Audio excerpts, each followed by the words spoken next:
And another one bites the dust. These books are like the bread and butter of this series, considering Ashley Herring Blake was the one who started this entire thing. So the newest edition is Get Over It, April Evans.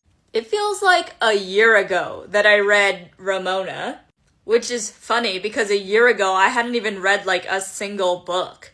Except a year ago I did read a single book and it was Iris Kelly. It's weird to feel nostalgic for that series because I don't think I gave any of them like a super glowing review. But you get exactly what you expect and it scratches that itch.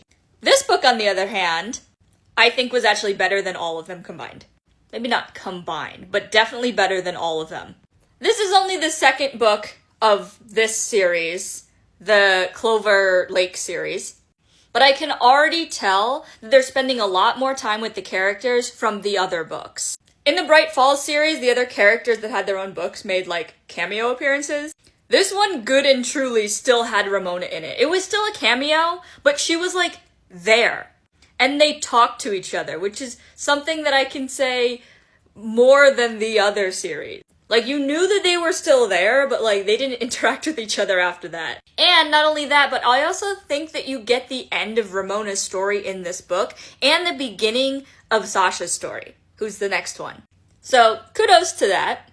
I also think that the ending is a little funny because it has an epilogue, but the epilogue is 2 months after the end of the book, but the end of the book takes place like 3 months. The last chapter takes place 3 months after the second to last chapter. So the epilogue is even a shorter amount of time between the last 2 chapters.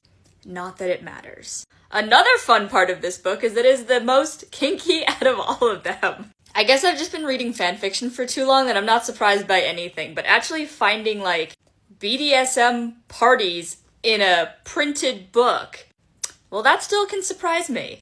Coming from somebody who read 50 Shades of Grey when I was 16. There is still magic in this world.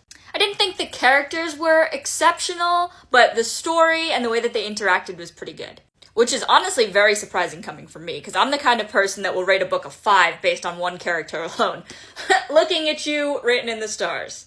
So, I'll give this book a 4. Hopefully, Sasha comes out soon, because it feels like a different lifetime that I read the first part of this series.